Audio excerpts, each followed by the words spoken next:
over me. She's over me.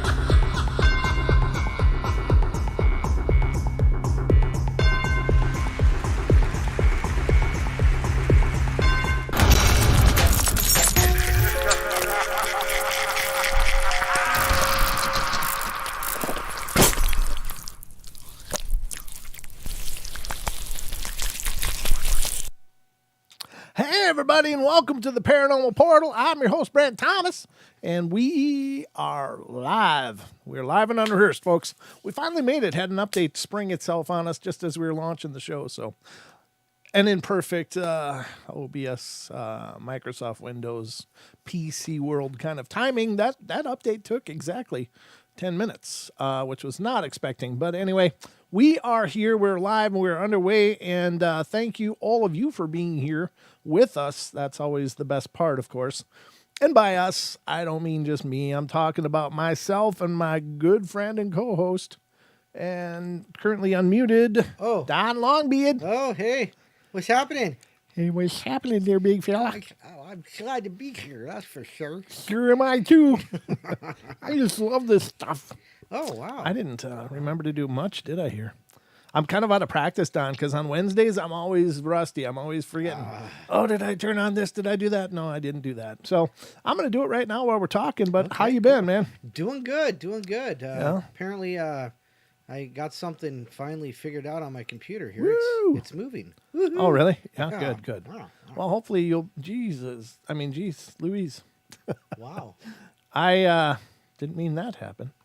That's not what I wanted at all. I'm just trying to get everything situated here, Don. I don't know why that reset over here, but I'm going to drag it back to the rear window where I'm going to make it full screen. Yeah, this is how it works, folks. This is how the magic happens every week behind the scenes. So just consider this a sneak peek, kind of behind the scenes edition of the Paranormal Portal. Sure. What's going on with you, Don? Pretty much everything is cool. Haven't had any rude surprises lately. You want one? No. Just kidding. I don't have one for you either. Goodness, no. I gotta find where the hell am I? Oh, there's where my arm is. Yeah, What gosh. the hell am I doing? I don't know. I gotta figure this Man, I'm just having an issue here.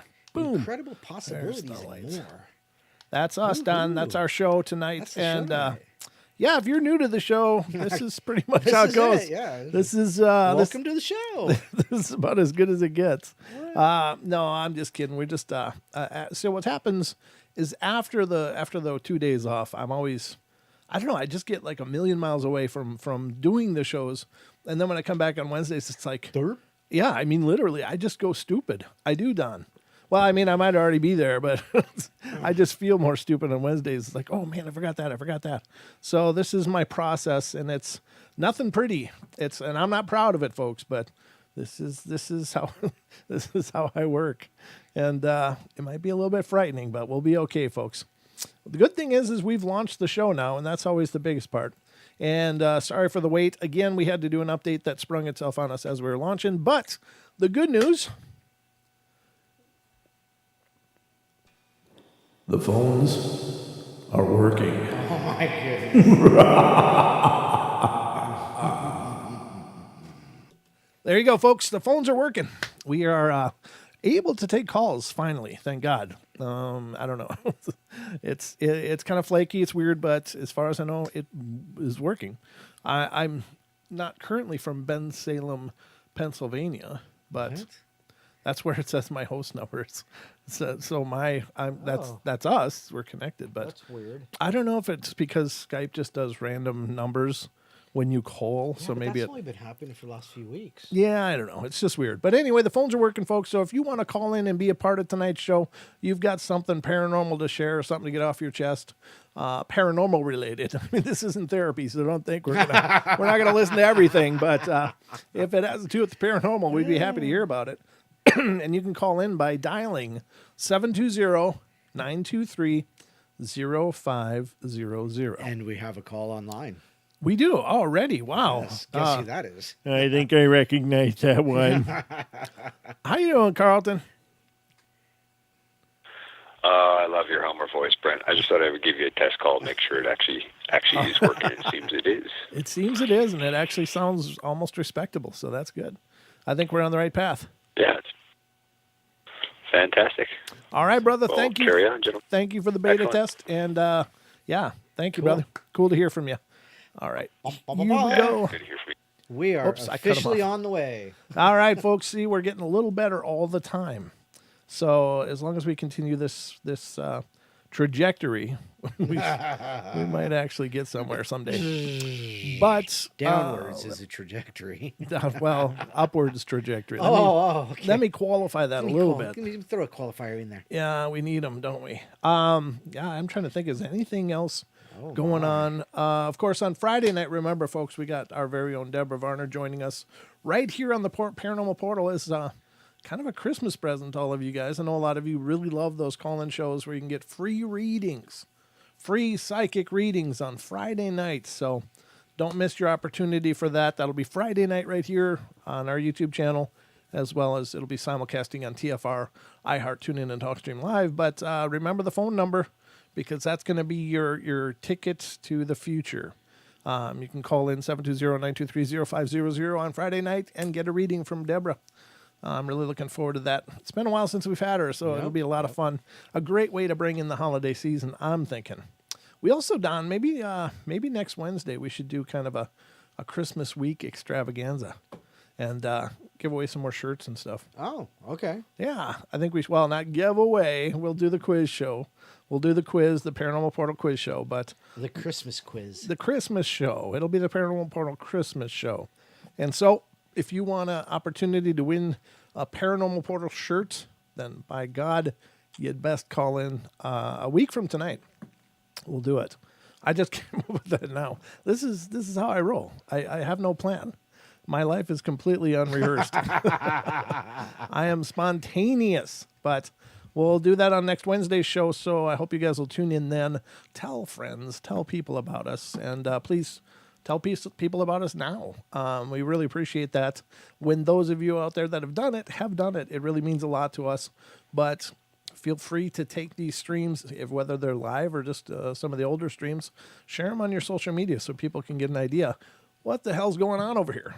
Because it's an uphill battle always to get any kind of attention on YouTube, because it's just there's 11 zillion shows out 11 there. zillion. So it's hard to get to raise up above the I don't know what I want to say, the chaff to say, hey, we're here.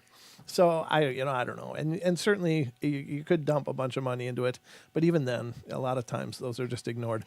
People, I think, are really just we've become programmed to ignore ads. Because I've thought a lot about doing, well, should I do some ad runs just to see? And I may still, but I think, sometimes I think, God, I know I barely pay attention when ads come up, for other shows and things like that. It's like, oh yeah, really? Click, back to my video. So, but anyway, I don't know. What do you think? I don't know who's more goofy, you or the chat. Oh, well, at least I'm fitting right in. Fitting, yeah, we're fitting in. We're fitting in. What was I going to say? Don't do ads, waste the money, Farm says. Yeah. Yeah, that's kind of what I'm thinking. But I might do a $20 run and just see what happens. See if it turns any kind of interest at all. As long as it's reasonable. But I mean, you can set up ad runs to be as cheap or as expensive as you want. Like, I could place ads on CNN if I wanted to, but that would be really stupid. And for a number of reasons. But anyway, let's get to it. Let's see. Don, is there anything you needed to say on the front end? Oh, to make sure to check out the Teespring. That's another way to support us. Yep. Head over to teespring.com/stores/paranormal-portal. and check out some of the new great designs. And some of those new designs, like the Aztec pyramids, the Greys, and the Black-Eyed Kids, were designed by our good friend Thomas from Teefetch, TEEFETCH.com. And if you like the Portal gear, great. But if you're looking for another kind of T-shirt or something really unique, go check out teefetch.com, TEEFETCH.com. And he's got dozens and dozens of sites linked to some really amazing stuff. Really just unique, hilarious. Some are really cool, and they're all really cool, but you know what I'm saying. So he's worked really hard on setting that up as a really comprehensive database or central location to a lot of different T-shirt vendors. So check them out, teefetch.com. But you know what I heard, Don? What'd you hear? I heard it was time for the news.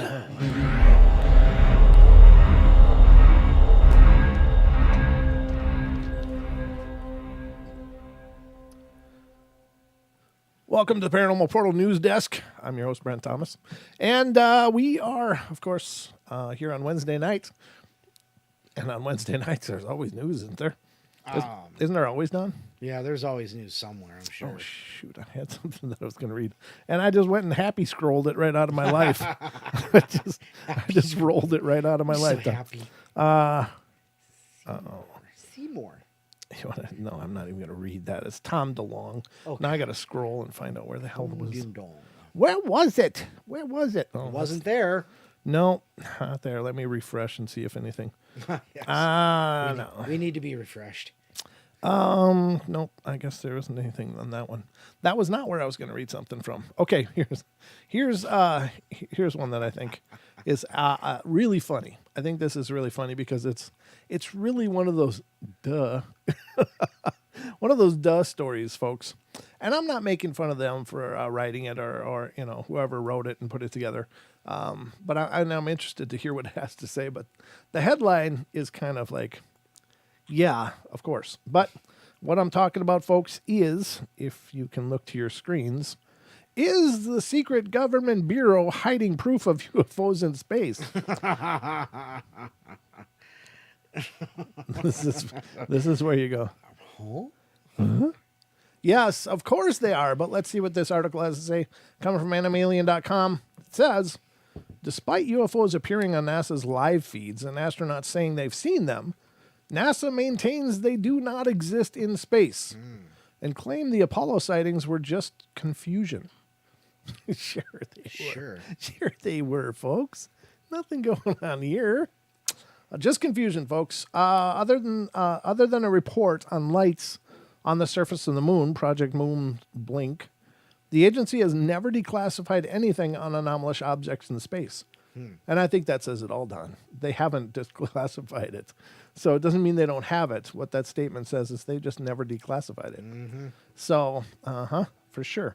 That comes despite Air Force report admitting fast walkers exist in space and NORAD spending time analyzing them. We found an obscure federal bureau, the Bureau of Oceans and International Environmental and Scientific Affairs, and that's OES for some reason, although that was just OES, that acts as a liaison between NASA and the State Department. Oh, wow. I didn't know about that. Hints at UFO documentation are available for OES. They're working on a return to the moon by mid-2020s, a space object registry, and in the past, we were sent UFO sightings from American embassies, communications from Eric von Daniken, and appeared in WikiLeaks files detailing mysterious arrangements to welcome ET life forms in the U.S. to the U.S. YouTube channel, it's, and then it says redacted, put together what seems to be the first real analysis of OES's connection to the UFO phenomenon. Journalists need to focus FOIA requests here to determine if there are any reports of space-based sightings available. And I'm not going to show that because that's on other sites, their expose of it. So, but just consider that OES is where you want to contact if you're looking for freedom of information. But it's like, obviously, government bureaus, any of them, are not usually very forthcoming with this kind of information. That's not really news because that's been the case since Project Blue Book and before. Well, Roswell, it's been the case since Roswell, really, right? Because Blue Book was after Roswell, right? Yes. Yeah. So Roswell was kind of that just really cracked the egg open, and that became a focal point then for the U.S. But anyway, very, very interesting that there's now a liaison department between NASA and the intelligence world. So Intelligence. Well, I'm just saying. But that's very curious. What do you think of that, Don? I think it's very interesting. Don. Unfortunately, there's just what? Oh, yeah. Unfortunately, it's just one more layer to add to this whole thing. Whether it be aliens or ghosts or whatever. Especially Men in Black. It's just one more layer of garbage that we have to sift through. Yep. To get to what is the may truth? What may really be out there. Yeah. So, I hear you. It's another layer of garbage. I like the way you sum that up, brother. yelp. All right. Yelp. He says yelp. All right. Where am I? Oh, yeah. You are in the studio. All right. Going to the next story. Oh, sweet. This one I think was one of Yes. I don't know if this is big deal or not. It's kind of cool because I think you really get an idea of the size of these creatures by this report. But this is also from animalien.com. Oh, I almost burped all over my mic. Oof, I caught it, folks. That would have been ugly. And this is an article in South Carolina. A couple discovered. Almost did it again. A couple discovered a palm-size megalodon tooth. A palm size. So obviously everybody's familiar with the great white sharks, which are the biggest shark. Not the biggest. The whale shark is. Is whale shark a fish? Yes, it is. Okay, so it's not the biggest fish, but it's the scariest one out there. The great white shark is by far, to me, the scariest one out there. And of course, there's still reports. Are megalodons still out there? These giant sharks that are, I don't know, they kind of seem to look like a great white, except they're much, much bigger. Now, anyone that's seen shark teeth, every once in a while you'll see a great white tooth.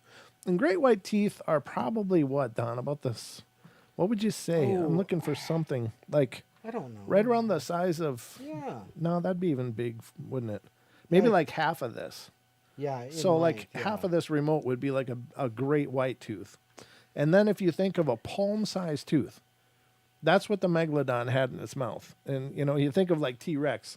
And the name that's the archaeologists or whatever have for T-Rex teeth are lethal bananas. Lethal bananas. Yeah, that's what they call them. I didn't actually know that. Yeah, they call them lethal bananas because they're about it's a great indicator of how big a Tyrannosaurus Rex tooth is. Wow. It's roughly the size of a banana.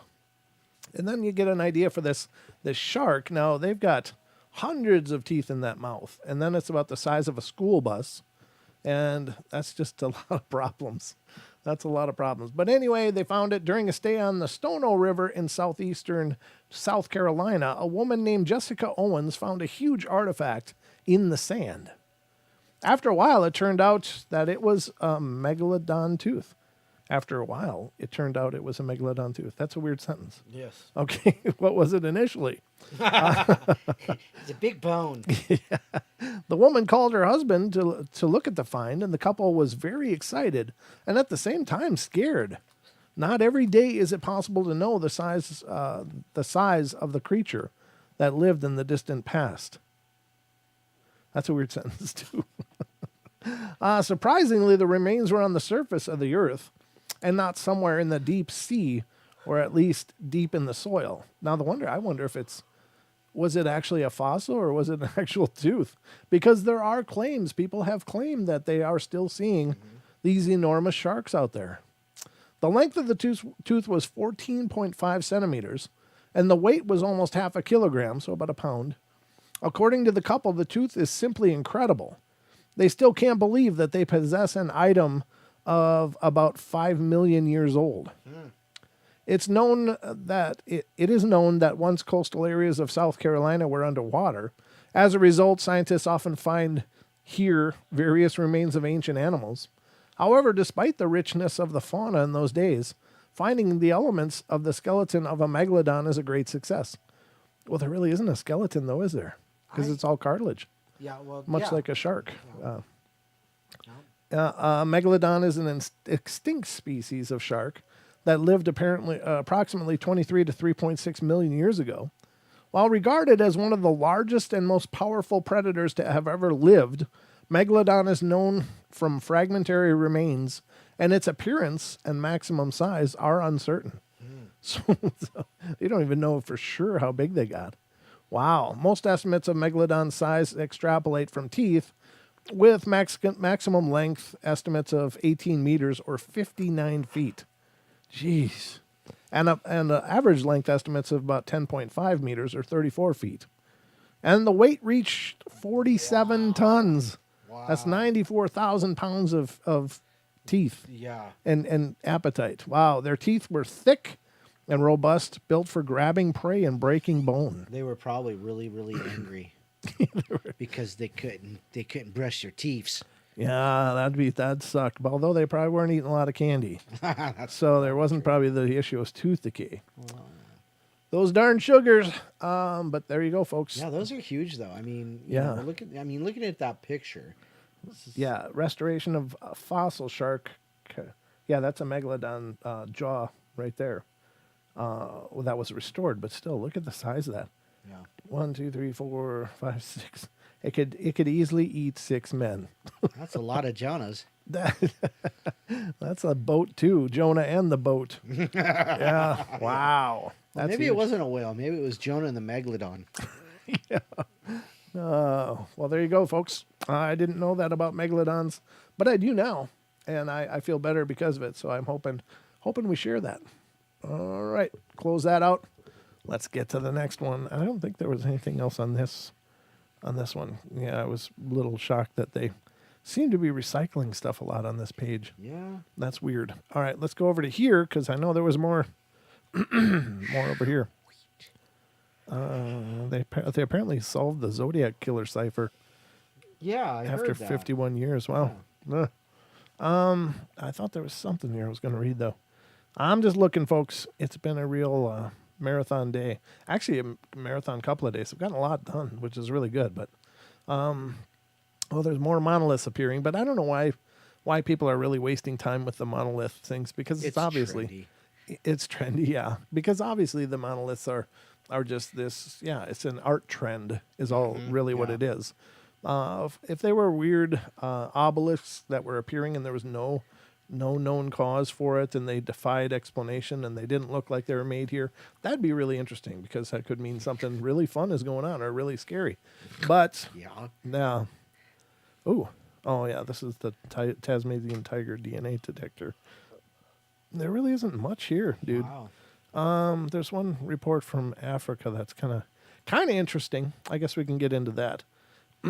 You know, there's a lot of the thing with stories from a lot of tribal areas and stuff is you know, from Africa and such, is you get a lot of their superstition in it. So it's hard to know exactly what is the story and what is the superstition. But we'll read it. Why not? It sounds kind of interesting.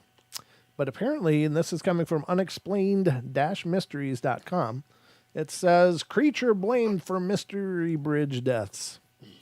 A prophet is investigating a series of deaths attributed to a mysterious creature at a bridge in Zimbabwe.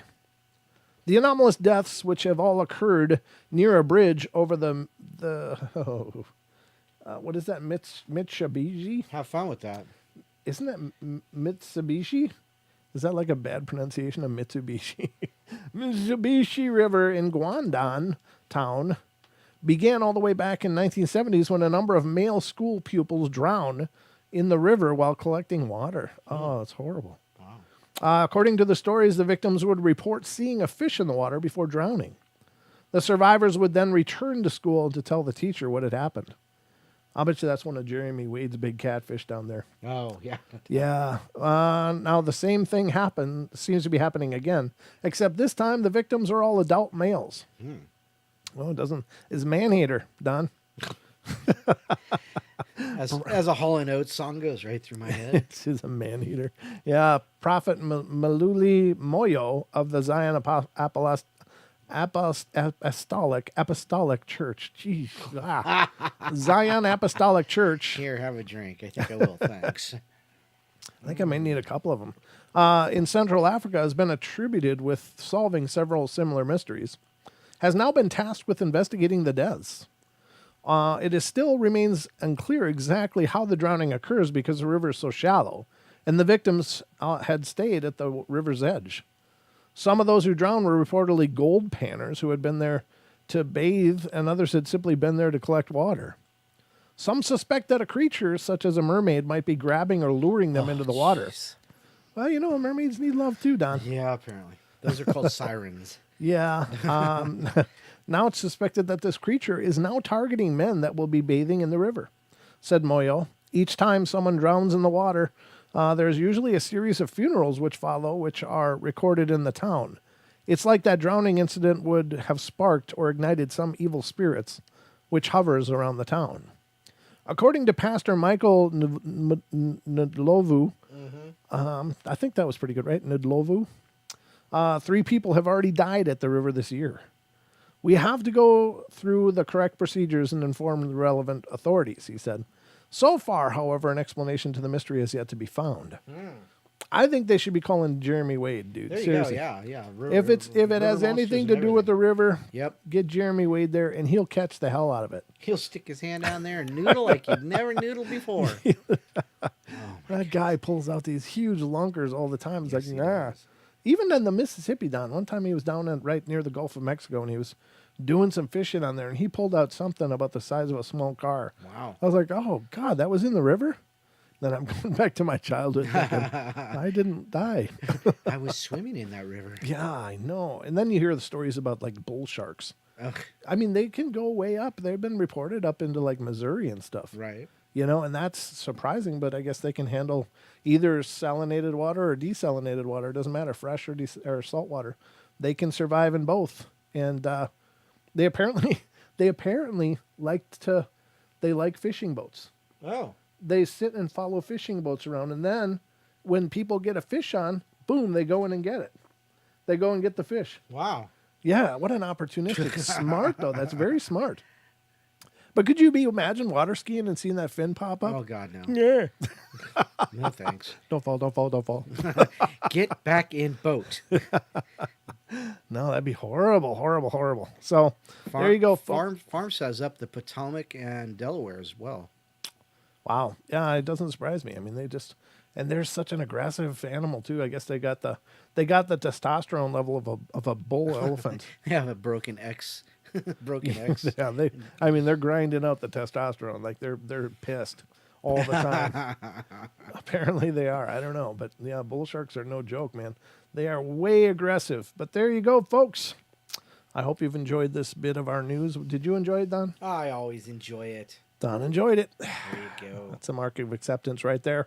Now we'll return you to your regularly scheduled program.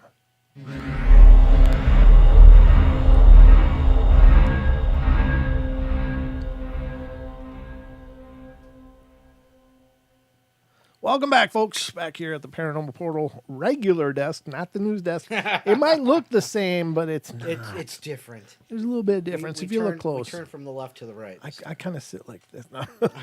I turn my chair a little bit when I'm doing the news. No, I don't really. I'm just kidding, but welcome back, of course. Hope you enjoyed the news segments. Not a lot going on tonight in the news, but what the hell. It's a good time. It's good fun. So let's continue on, shall we? We got a few cool stories to go over tonight. Another Brent Swanser story, which is really a cool story. And I think we might just hit that now, Don. Sure. What do you think of that? Well, I think we got plenty of time. I did want to mention this to you, Don. Apparently, I just saw this on Nate Rudd's page. And Nate Rudd, of course, is in the area here. He's a Bigfoot researcher and stuff. But he'd linked a BFRO report. Apparently, like within 20...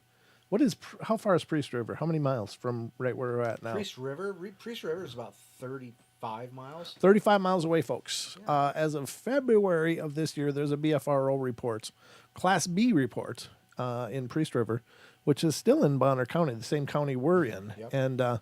And here's the That's experience. where my mechanic lives.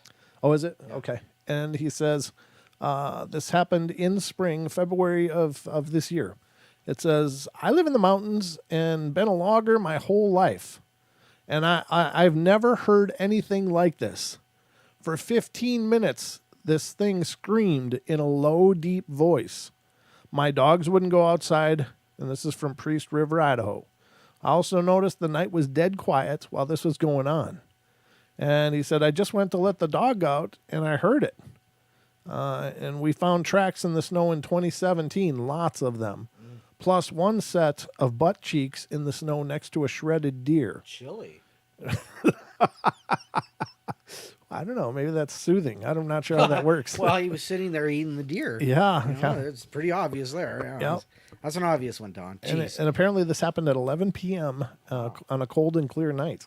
So the follow-up report by the BFRO guy says, and this is really small print. Let me lean in here. It says on March 10th of 2020, I spoke with the witness on the telephone, and I found him to be a very down-to-earth and credible. The witness has been logging for over 40 years in Oregon, Alaska, Montana, and Idaho. Wow. He stated he has never heard a sound like this in his lifetime. He said it was hard to describe, but it started out deep and turned into a howl. He said in the span of 15 minutes, he heard it approximately 10 howls. Wow. And that lasted 8 to 10 seconds each. I asked him if he could have been made by a human, and he was adamant that it was way beyond the vocal power of a human. He said the lung capacity must have been enormous. The witness estimated that the sounds were approximately 0.5 miles away, half a mile away. Wow. The witness said his dogs didn't want to go outside, and the rest of the neighborhood dogs were absolutely silent. Now, for any of you that are in the country and you have dogs, it's a funny thing. There's like a network of dogs. Mm-hmm. Everybody in the country has like dogs. 101 Dalmatians. Right. Well, yeah, it's like this whole chain of like one dog will bark, and then a half a mile away or a quarter mile away, another dog will start barking. Stop, Carrie. You'll create a howl. Yeah. The movie was awesome. Yeah. So it's like this whole thing, and dogs go off about everything. Deer, boom, they'll start barking. Moose, elk, whatever. Mm-hmm. Yep. Bear, they'll go crazy. But something about these Sasquatch just freaks out dogs. You'll hear reports of this all the time. You have these really aggressive Rottweilers, Dobermans, German Shepherds, great guard dogs, some of them even trained. Dachshunds. Yeah, little chihuahuas.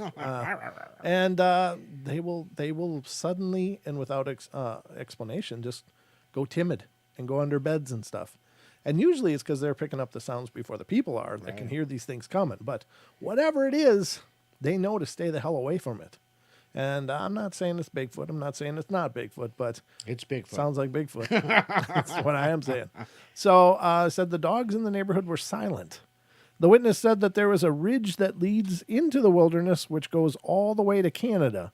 And it is normal for the animals to come down to the lower elevation during the winter months. He said it was common to see deer, turkeys, bear in the spring. The witness commented that he was looking at 8 deer in the pasture as we were speaking. I asked the witness about the tracks he described seeing in 2017, and he said it was around the same time of year, but corrected himself and said it was close to 5 years ago and that there was approximately 3 feet of snow on the ground. He said his wife pointed out the tracks in their pasture. He said the tracks were half again as big as his size 12 boot print. Wow. And that's just not a size 12. That's a boot print. Right. So there's another inch all the way around, generally speaking. The witness said that there was no drag marks between the tracks despite the deep snow. He said that he tried to match the stride, but in the deep snow, his feet dragged, and he came about 3 feet short of the stride length. Wow. The witness said he is 6'2" and 270 pounds, and he could not come close to matching the stride. I asked the witness about the buttock prints and the shredded deer, and he said that they followed the tracks into the timber where they appeared to have been a deer killed due to fur being scattered all over the place. And he said there were coyote tracks all around, but he believes The creature stole a deer kill from a pack of coyotes, sat down, and then took the carcass with him. I asked him if he observed anything unusual about the gait of the tracks, and he said the prints were all in a straight line. And when I mentioned walking on a tightrope, he said that is exactly what it looked like. He said there was other times in the trackway where the creature appeared to have stopped and turned around. The witness described the tracks as going across his pasture within 100 yards of his house, going down to the creek, and then up into the timber where they found the site of the deer kill. He said the tracks continued into the timber, but he didn't follow it any further. I asked the witness if he took any photographs of the tracks, and he said he didn't, and that's one of his biggest regrets. He explained that he didn't have a smartphone at the time since they didn't have service at his residence, only a landline, and he said he couldn't find his camera, and later discovered it in his tackle box. The witness says the tracks were witnessed by him, his wife, and his son. The witness agreed to contact me if there was any other activity on this property and offered to show me around if I was in the area. Nice. The witness also said he has heard of several other encounters from his fellow loggers in his 40-plus years of logging. Wow. Gosh. Love to talk to that guy. Yeah, no doubt. Yeah, that'd be a great discussion. Because you get his, he said he's never experienced it himself, but his buddies though probably have stories. Yeah, exactly. Yeah, if you can break through and just get one person to talk, like we had Bullbuck, the gentleman from Oregon, come on to the show, and he did a podcast with us, and that was great talk. Some of the things he reported were just incredible. The feats of strength, like tipping over that 8-ton. Right. I forget the names he used for these pieces of equipment, but he said they found it. They found it tipped over. I said, "Well, how much does that weigh?" He goes, "I don't know, about 8 tons." It's like, oh my God, 8 tons. Just 8 tons. Oh, big deal. Yeah, and could you imagine how much of a problem that must have been for those guys to write that back up? Oh, terrible. They'd had to brought another one in. Another Maybe, Skyline. yeah. It was a Skyline. That's what it was. Or the Skybox or whatever you called it. Yeah. Right. Yep. Wow. But that would be so. It's too bad you didn't get a picture or a cast of the Bigfoot butt. Yeah, that'd have been fun. Cast. I got my butt cashed. Y'all collecting feet. I got some butt. And who is that with you? Whose butt is that? Honest, honey, that's a Bigfoot. You never know, folks. You never know. Wow. I had to drink it because I dropped the cap. I can't close it anymore. Oh, jeez. I'm not going to leave an open pop up here on the studio desk. A soda? Soda. I ain't no soda, Don. That there's a pop. That's a soda. It's a Coca-Cola. All right, folks. So that was the first article tonight. Just something short and small, but it's very powerful. Yeah, and it was at least another half bigger than his 12 size 12. Yeah, it was. Wow. Yeah, it was, and I don't know what that looks like. But if you ever seen those winter pack boots, folks, just think of winter pack boots, and I'm talking like the big Sorels, those big, meaty ones where people, they look like moon boots, from the astronauts. They're so oversized for the feet, but they're great in snow and cold and stuff. I've had pack boots a few times and love the hell out of them. But they're really huge and they're big all around the foot. Right. So it's like encapsulating your foot in a pillow and then putting a rubber outing on it. I wish it was a pillow. But when you consider that size, that's huge. If that was if the print was just that size, that would still be enormous because you're talking about a huge bit of real estate for a print to take up. But he says half again is long, and you're talking about the 14, 15 inches, right? I would think, or 16, 17. I don't know.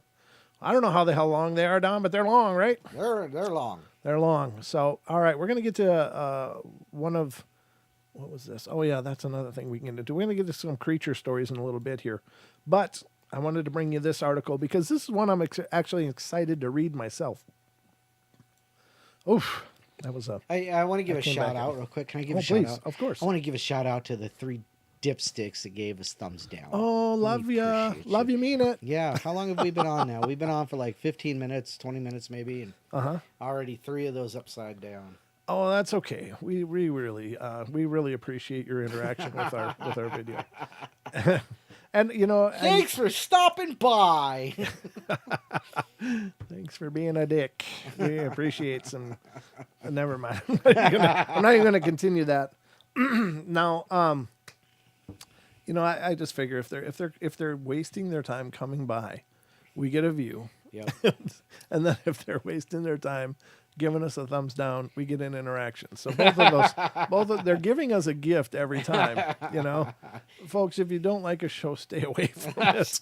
If you It's don't, just a click away. yeah, if you don't, you're actually padding their stats. Exactly. And so you idiots can keep coming around all you want. It's fine. We love your love. All right. So this is an article from our wonderful friend, Mr. Brent Swanser. Again, phenomenal journalist for the paranormal.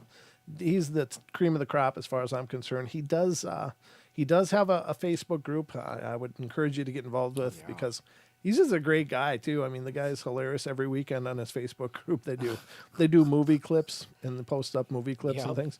And it's just fascinating, fun group. And it's called Dark League Paranormal. Mm-hmm. So take a look for Dark League Paranormal in Facebook, and you'll find Brent Swanser's group over there. Get to know the guy. He's really just an ace. But anyway, he always links us his stories, which is really cool. You said an ace, right? ACE. Yes, Don. Just checking. That's right, Don. Like the letter A, ace. Nice. Like So- an ace in the hole. Every one of his articles is. But anyway, this article looked really interesting, and this is another topic that I used to be just really, really fascinated with, and I'm still fascinated with it because I think that when you consider the ramifications of this is huge. This is nothing short of amazing. And I'll quit beating around the bush and we'll get right to it, but this is coming from mysteriousuniverse.org. Again, phenomenal site. Just mountains of articles and pieces that people have submitted. Brilliant reading all the way through from anything you're interested in the Fortean or cryptid or paranormal circles. You're going to find it there. So this is called Bizarre Cases of Reincarnated People Who Solve Their Own Murders. Wow. There you go, folks. This is people that were reincarnated, came back and solved their own murders. So let's get into this. And this is, let me just say this. If only one of these stories is true, Right. that's huge. It's incredible. That's huge. It means beyond a doubt, life continues on.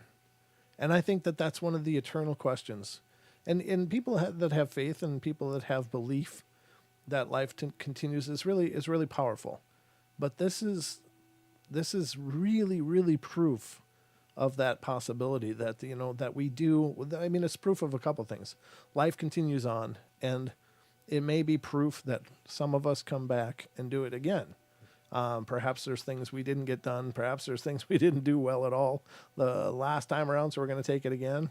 Maybe we all come back. I don't know. But anyway, it really does seem to hint at some strong possibilities that this is really an educational journey. So take that or leave that, whatever that means to you. But bizarre cases of reincarnated people who solve their own murders. This says, the enigma of what happens to us after death is perhaps life's greatest mystery. After all, even as we push out to explore every corner of our globe, and even the cosmos itself, it is an area that which we are largely in the dark about. Our knowledge of the realms beyond the veil of death, just as murky as it is, and has always been. One prominent theory on what becomes of us is what we call a soul is recycled back into the world of the living in a new guise, in a process called reincarnation. Such cases are numerous, but among these are some that are even more curious than most. One question that seems to be rarely discussed is that of what if someone who died violently and had their life prematurely taken from them could return to find their killer. Well, here we will look into some of the cases in which the wronged victims of murder had managed to come back into the fold of life to finger and even confront their killers from another life. Confront? Yeah, well, Yep. Huh. I'll keep reading. It gets better. Wow, I was just looking at this article over here. Ancient Egyptian hordes of counterfeit money found. So they were counterfeiting even back in ancient Egypt. Yeah, well, it even says Monopoly on it. Yeah, well, I don't think that's the actual money. But yeah. All right, so in 1958, a Turkish man by the name of Salim Fezli was working in his field near his village of Hatunkoy, but failed to return home that day. His worried family went out to search for him, and they found him lying on the ground out in the field, writhing in pain and with shotgun wound riddling his body. One of them apparently having blown half of his ear off. The pellets lodged in his head. He was dying, but managed to indicate that his attacker had been someone from this village, although he was unable to say a name. Fezli would be brought to a hospital and die from his injuries 6 days later, without being able to concisely state the identity of who had murdered him. Police launched an investigation and found a village man named Isa Derbekli, who, under questioning, admitted that he had accidentally shot Fezli while out hunting, but he had left the scene in fear that the man's sons would enact revenge against him. No. The court would find it all to have been an unfortunate accident, despite the fact that the victim had been shot a total of 6 times. Oh, jeez. And Derbekli would be sentenced to just 2 years in prison for involuntary manslaughter. This would seem to have been the end of the whole thing, but things were about to get very bizarre indeed. Fezli's father never did buy that it was just a simple accident, but never had any hard evidence to prove his theory that his son had been murdered in cold blood. At the same time, a woman in the neighboring village of Sarkonak, was late in her pregnancy with a son she planned to name Semi. Before the birth, she allegedly had a vivid lifelike dream in which a man with the face covered in blood entered her room with the stranger calling himself Salim Fezli, the same one who had been murdered and who she had never met or even heard of before. Fezli told her in this bizarre dream that he had been killed and shot in the right ear and that he meant to return to the land of the living. The woman had no idea what any of this meant and was confused only later to finding out about the murder when she told her husband about the dream. Fast forward to the birth of the child, Semi, who was strangely born with a deformed right ear. Even weirder was when, as a toddler, the child began to hate being called Semi and insisted on being called Salim Fezli. How could this be?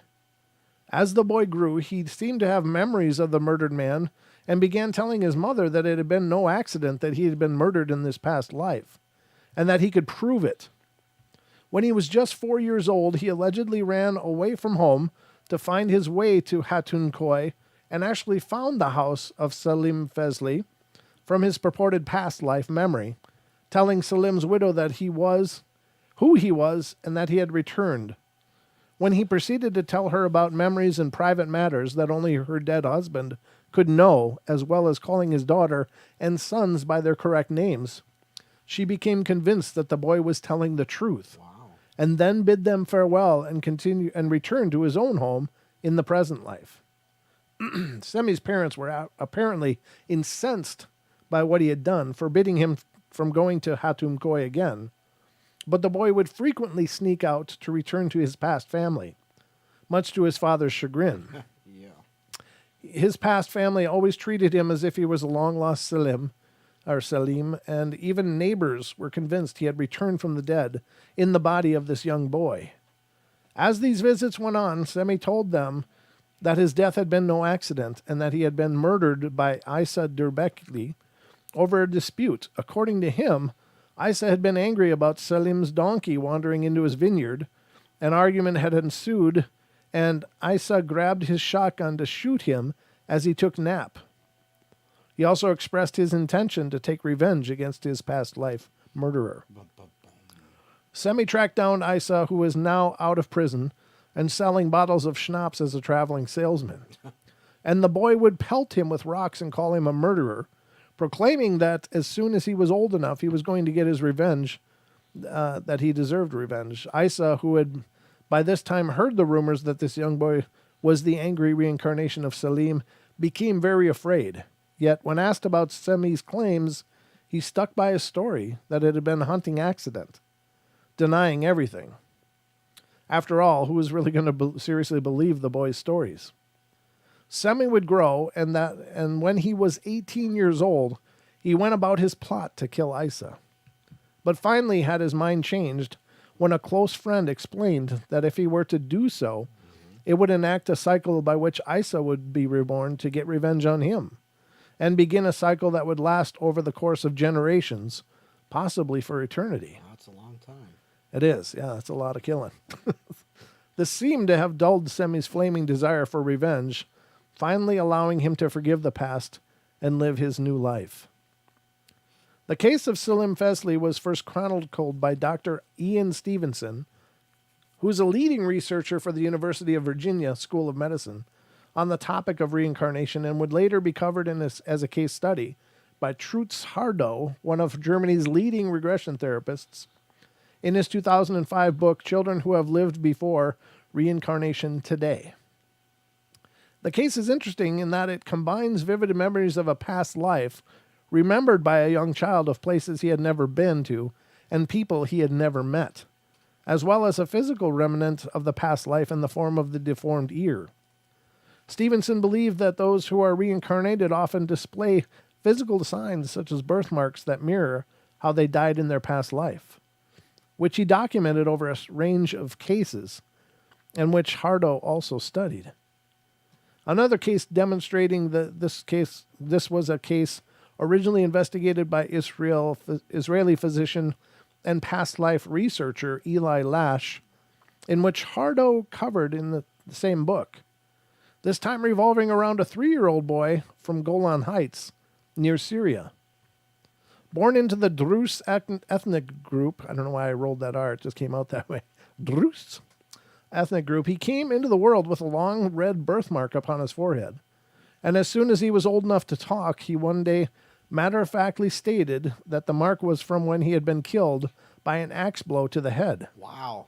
He told his parents where he had once lived, describing it in great detail, and they were actually able to find it.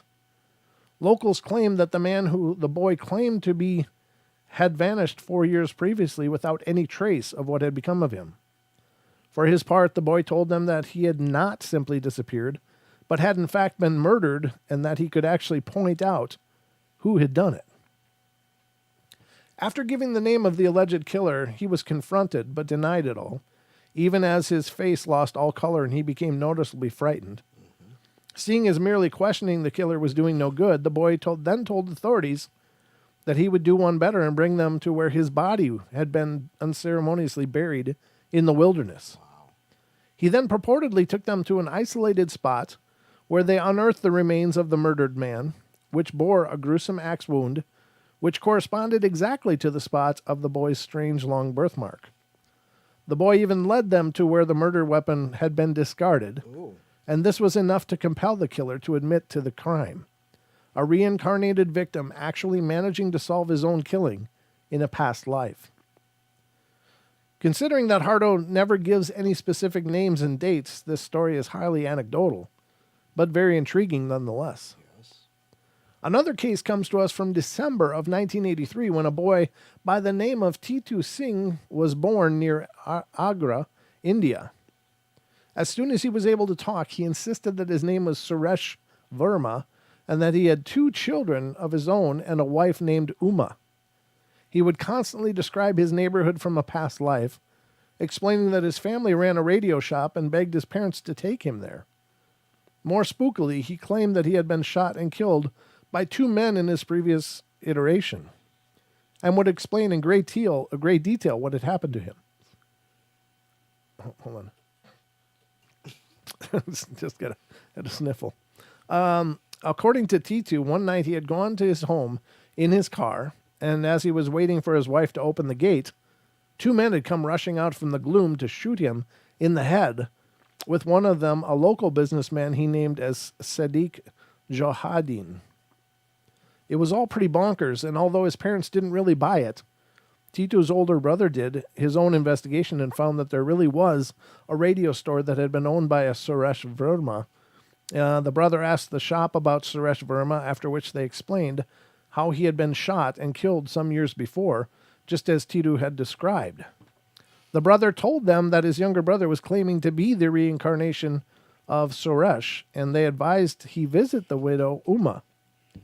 The widow was entranced by the story, as the murder of her husband had never been solved, so she insisted on meeting the boy herself. Tito's older brother then offered to take her and her children to see him, and it would get stranger still. Upon arriving at the home, Tito was overjoyed, hugging them and talking to them as if he had known them for years. He knew all sorts of details of their life, which baffled and startled his past family. It was all enough that they were convinced that Tito was telling the truth, as were his own parents, and so they arranged to take him to his old home.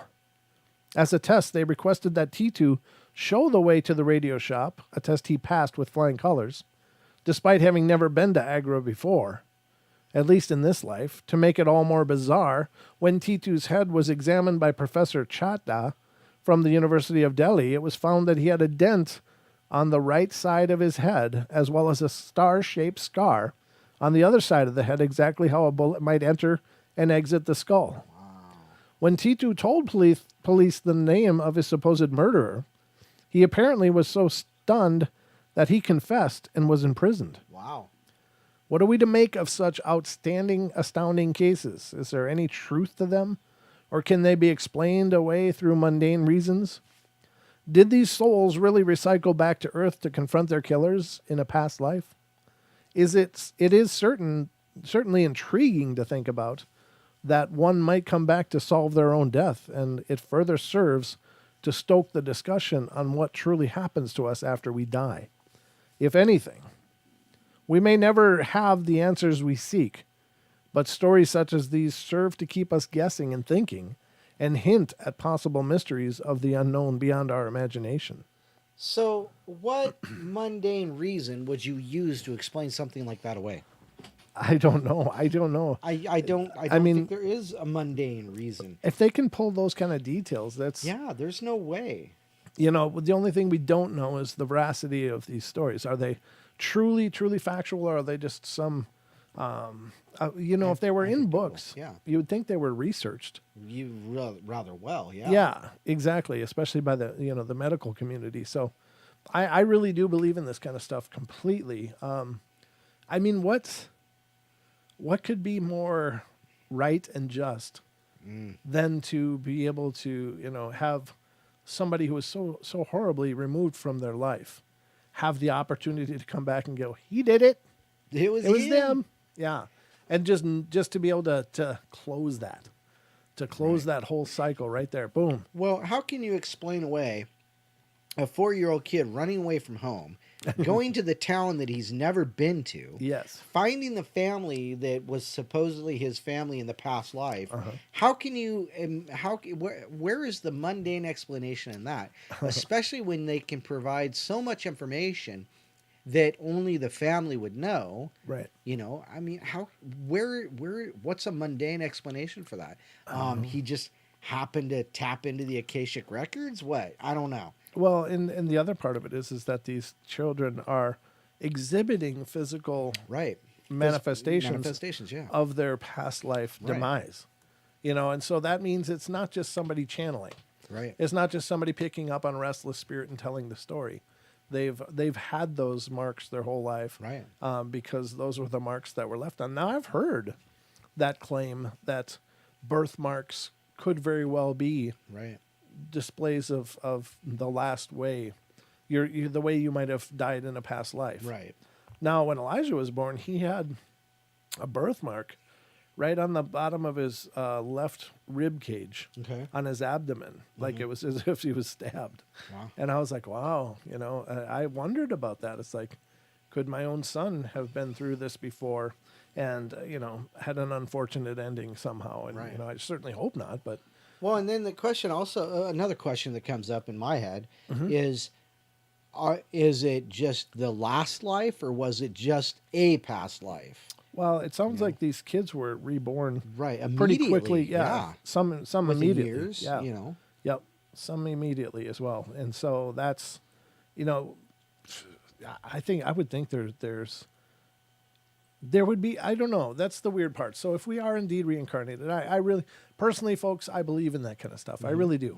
And whether you do or don't, that's fine. I mean, it really doesn't matter. But it's you can just tell yourself that these people came back because they needed to make that close, to make it right, to end that cycle, and that's pretty powerful as well. But the thing that's what is the thing? Where was that going? I'm pulling a Biden here. Oh my! You know the thing. you know the guy. You know the guy up there. Yeah. Well, I mean, it is pretty powerful. Yeah. That could happen, and they could right that wrong, or at least answer those questions. Because I think for the family members, losing somebody like this Right.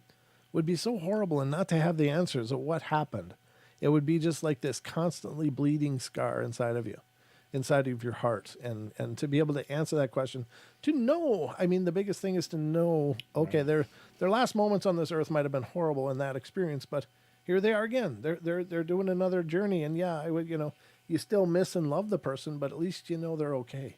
Right. Right. I think that's really cool. So it could be very, very healing in that respect. But yeah, I think those stories are so powerful. I don't know, and it doesn't matter what you believe, and the show isn't about making you believe anything. It's just presenting the possibilities. Right. Yeah. That's exactly right. We're just saying, hey, this is a claim, and what a cool claim it is. Yeah. Oops. I got them showing the chat to the world here. There we go. But I love that story. I think it's cool. I hope you thought it was cool too. We got time for shout outs here, Don. Sure. Yeah. Let's get over here and pull up the participants list. If you're participating, you can have a shout You're out. getting a shout out. Oh my, it's really short. Wow, that's interesting. We've got Annie M. We've got Aussie Tiger. Justin's here. Kai, hi Kai. Lewis is here. Mary Bond, Nessie Monster, Overbuilt. Pharmacy Seeds is here. Mr. Carlton, Titan, Chris, and somebody just popped in. Justin Jordan Goodearth. B. Yeah, no, I said Justin. Did you? Okay, I'm sorry. Yeah, come on, I can't figure. Somebody else now just it's came in. now it's getting Jason bigger. G just came in. There you go. How you doing? Good. See ya. Right in the middle of shout outs. Good timing. Way to represent, folks. Oh, there's a whole lot of people here though. No, but- there's more. Android Purity just came. Android Purity. Yeah, has been here. Yeah. Okay. Let's see, Titan, Nessie. I wonder Oh, if it- Chris Jarvis. Yeah, I forgot Jarvis. Well, Chris. that's good. It's good to have you guys here. Thank you Yeah. so much for coming in. Sandra Piper. Hi, Sandra. Good to see you guys. Thanks for joining us. We love the community. Yes. Did you know, Don, the Chupacabra had a 25th anniversary? Really? Apparently, according to Nick Redfern. They're only that old? I don't know. Well, maybe. 25 years old. I can't say that. I don't really mean to imply that I've had my thumb on the nerve center of the Chupacabra. of the cryptid world for my whole life, but I think that's about right. That might be about when I first heard about the chupacabras. That looks like a bat. I mean, it's just bat was ripped up. Yeah. that's just a bat, Don. That's not a chupacabra. A Chupacabra. That's not a cabbie. But yeah, let's see. How long is this? I don't want to read a whole big. Yeah, it's pretty long. Hey, there's Nick. Hey, go figure. Nick Redfern. I'd like to get him on the show as well. Yeah. I did reach out to Brent Swanser. I almost said Spiner. Brent Spiner. That's Data from Star Trek. No, Brent Swanser, and said, "Hey, got to get you on the show." And he gave me a thumbs up or a heart. So I think he's game. I think we'll be able to get him on here. Yeah, but what's the time difference between here and Japan? I don't know. So let's look that up real quick. Oh, now my computer's slowing down. It's been doing pretty good. Okay. Oh, there you go. So, Pacific time, Pacific time. Don does a lot of speak and spell. Know your phonics. Let's see, 17 hours ahead. So actually, it's about 4 in the afternoon Really? 8:15. It's 1:15 in Tokyo. It's 1:15 tomorrow in Tokyo. Oh, So okay. it's It'd be very like, easy for him then. Yeah, Unless he's busy. I mean, yeah, I don't know what his schedule's like, but Well, yeah. we'll try to get him in there. Well, it's like Nessie said. It's only like a 5:15 for her. 5:15 in the afternoon. So. Oh, okay, gotcha. Yeah, so, and she's New Zealand. Oh, I'm just looking at some of these here. Huh. Let me find. I gotta find something. Don, I think we need to take a break, brother. Okay. So, ladies and gentlemen, we're just going to take a quick break. Dad just got to use the facilities. So, I said daddy, didn't I? No, I just realized. Oh boy. Anyway. We'll just leave that one lay right We'll there. leave in a that lay right steaming there. mass. Oh, by the way, we recorded a great podcast yesterday with Marcel from Oregon. He's a First Nations guy. His whole family is involved in shamanism and stuff, and he's got some great stories about the Bigfoot.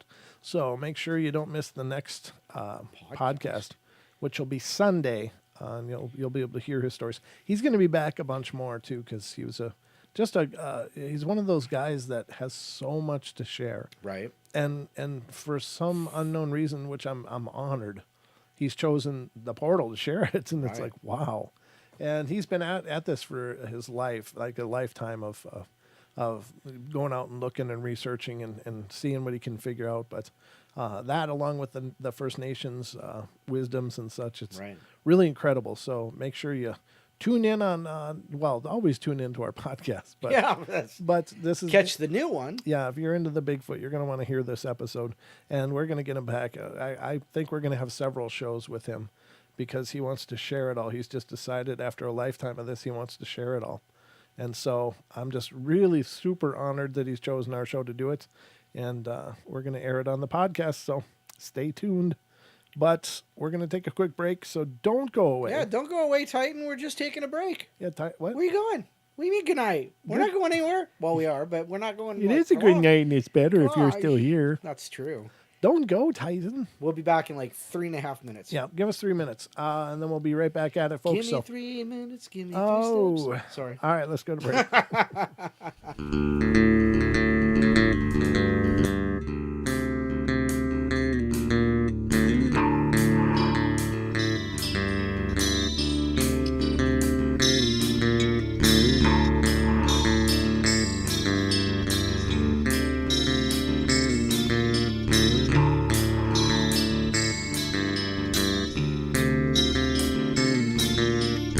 Everybody likes to play their games. Everybody loves to place their bets.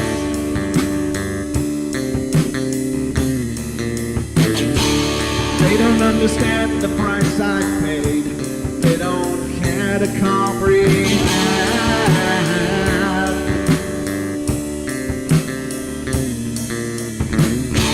Twisted lines upon my body, dripping scars across my heart.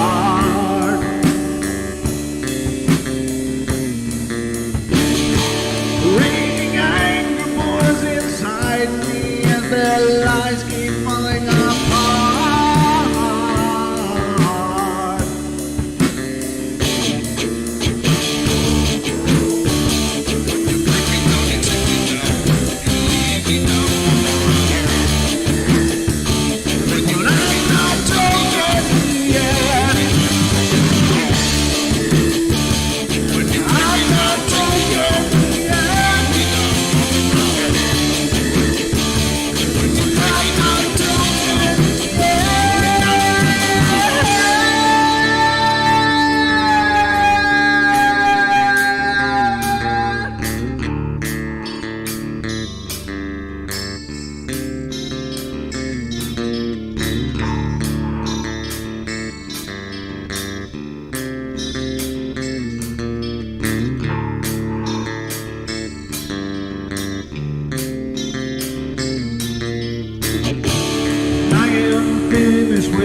ready. Just make sure that you're well fed.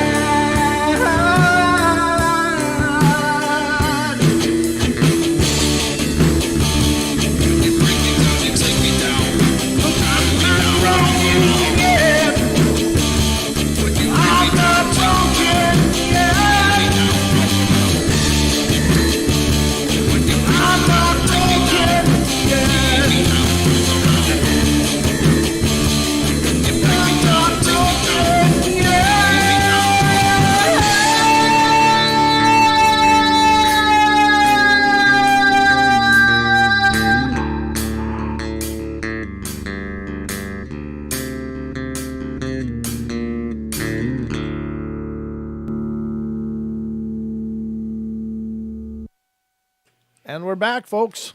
We're back. So I hope you missed us because we are back at it. So, Don, guess what's Yes. coming up on Friday? What's coming up on Friday? Well, Deb's coming up on Friday, folks. Wow. Deb Ravarner's going to be here doing readings. If you missed that at the top of the show, just to remind everybody, hang in there and tune in on Friday night because you have the opportunity to get free psychic readings from our very own Deborah Varner, the Paranormal Portal psychic herself. So she's going to be joining us on Friday night, or me, I guess, because you're not going to be here, are you? No, I'm Okay. No. All right. So Deb and I will be at it on Friday. So make sure you tune into that. And earlier that day, it's going to be a busy day for me, dude. Yeah, it sounds like it. Yeah, I'm going to be going over down to Spokane, which is hour and a half. Not to that part of Spokane. You're looking at 2 hours easy. No, it was. Yes. I went down last Friday, and No it was goodness. like an hour and 40 minutes, I think. Whatever. Well, the way I drive. No, it a little went good. car sure flies low, doesn't it? Yeah, but I'll be guest hosting on Bigfoot Today, which is a news show out there, folks. And basically, it's a true to life studio show. Mm-hmm. They do it at local studio space. somewhere, yeah. Yeah, and it's really pretty cool. Of course, I'm nervous about it because Right. I hope I represent well. You got to represent. Yeah, I mean, I've guest hosted for other people before, and that's fine. But I was always nervous, and I'm nervous for this one too because, Right. if I screw up the portal, that's just That's Wednesday. that's your that's your thing. You can do that. That's right. But if I screw up their show, I might actually wreck something. So, no, it's not live though, so you won't be able to tune into it live. But if you check out, where would it be? North. Well, it would be Extreme Oh, Expeditions right. Northwest LLC. You can start heading over there on YouTube. Just do a search on YouTube for Extreme Expeditions Northwest LLC, Right. and you can see the first 4 or 5 episodes that have been done now. I think that last Friday was number 5, and so I'll be doing the number 6 one with Mitch the Man Johnson, and he and I will be tearing it up. I'm glad he's going to be there because then at least I don't have to carry the whole load by myself because I'll drive the bus, but it's good to have someone read the map. Right. And I'm looking forward to it. So look for that, folks. But definitely check out Bigfoot Today, There you go. and you can see the show. And it's very good if you like Bigfoot, if you're into the cryptids, if you're into hearing what researchers are up to. Right. It's a great show and it's definitely worth checking out. So Sure. Yeah, Titan had to leave. He has to get up at 5 a.m. That Ooh. sucks. Yeah, so that's pretty brutal. party on, bro. Party on, brother. Thanks for joining us, and thank you all the rest of you for joining us. It's kind of quieter in the show today, but Yeah, that's all fine. right. We're just happy you guys are here. And Oh, we got another thumbs down. ooh, 4. Man, Yeah, somebody must wow. be changing accounts. Wow. They got like 4 accounts. yeah, and they've got like 15 different troll accounts. they're doing laps to. Oh, let me log out. Okay, I'll be right back. Down. I like the way Jake thinks. He was in here as so much Jake. And then he switched over to Blue Line and gave us another thumb. You're awesome. Jake, you are representing, brother. But thank you guys. Into the thumbs down, people. Hey, like I said, you're giving us metrics either way. So, They don't care if it's up or down. It's just a view. It's it's interaction. Yeah. Yeah. It shows as interaction, which means that as activity, which means the algorithm on YouTube goes, hey, there's even more going on over there. So it gives us a boost. So keep it up. There you go. Keep it up, haters. Aussie says it's quiet here because Cha-Cha isn't here. Where is our Cha-Cha? What the hell's going on? I don't know. Maybe she ran out of glitter and purse nuts. Oh, jeez. I'm not sure what purse nuts are, but that sounded funny. That sounded funny. What are purse nuts? They're nuts she keeps in her purse, as far as I know. Maybe that's where she keeps her nuts. I mean, her like lost marbles. And we'll be right back. We're going to break. Don, you can't say things like that. Yeah, let's stay away from that one. Wow. There you go, folks. Never a dull moment. So, as I understand it, you had something you wanted to share. Yeah. Take it away, Don. So, some and more. Some and more tonight, folks. Let's do this. So, this is actually from the New York Post. Ooh. Yeah, so it's got to be real, right? I think they're pretty credible, reputable. Yeah, sure. Aliens hiding until mankind is ready, says ex-Israeli space head. I think they mean like the head of like the Israeli space. Oh, not that he's some vacuous head. Who knows? The truth may be out there, but nowhere near out there as this tale. Space aliens have reached an agreement with the U.S. government to stay mum on the experiments they conduct on Earth, as well as their secret base on Mars. Until mankind is ready to accept them, the former head of the Israeli space program claimed in a new interview. The aliens have asked us not to announce that they are here because humanity can't use a computer. Hold on. Because humanity is not ready yet, said Chaim Eshed told Israeli paper, the reporter for the Jewish press. The Jewish press speculated that Esh, 87, may have gone to insanity and beyond, goes to unspool his tangled web, which claims the involvement of President Trump and interplanetary diplomacy. Trump's on the verge of revealing aliens' existence, but the aliens in the Galactic Federation are saying, wait, let people calm down first. Yeah, from this last year, definitely. No, we need aliens at this point. Yeah, Jeez. Everything else is broken. We need something to be good. Okay, come on. Eshed, who helmed Israeli space security program from 1981 to 2010, reportedly said they don't want to start mass hysteria. They want to first make us sane and excuse me. Oh, goodness. Now, what a night. They want to first make us sane and understanding. Until that day, aliens have secured an agreement to keep their moves under wraps, said Eshed, noting that the extraterrestrials come in peace. They have been waiting for humanity to evolve to a stage where they will, where they will generally understand what space and spaceships are, said Eshed, according to the Jewish press. There's an agreement between the United States government and the aliens. They signed a contract with us to do experiments here. They, too, are researching and trying to understand the whole fabric of the universe, and they want us as helpers. One of the hubs of cooperation is a base on Mars, where, by the way, Eshed claims American astronauts have already set foot. There's an underground base in the depths of Mars where their representatives are, and also are American astronauts. Eshed acknowledged that it all sounds like science fiction, but claimed that some of his peers are coming around. If I had come up with what I'm saying today 5 years ago, I would have been hospitalized. Wherever I've gone with this in academia, they've said the man has lost his mind, he reportedly said. Today they're talking differently, and I have nothing to lose. I've received my degrees and awards and am respected in universities abroad where the trend is also changing. Former President Barack Obama recently refused in an interview with The Late Show funny man Stephen Colbert to confirm or deny the existence of extraterrestrial bases on top secret top secret records, a move Colbert jokingly took as a confirmation. Tacit confirmation. So there you go. Do the Israelis know that there are, in fact, aliens on Mars that are cooperating with us or shepherding us to safe and sane disclosure?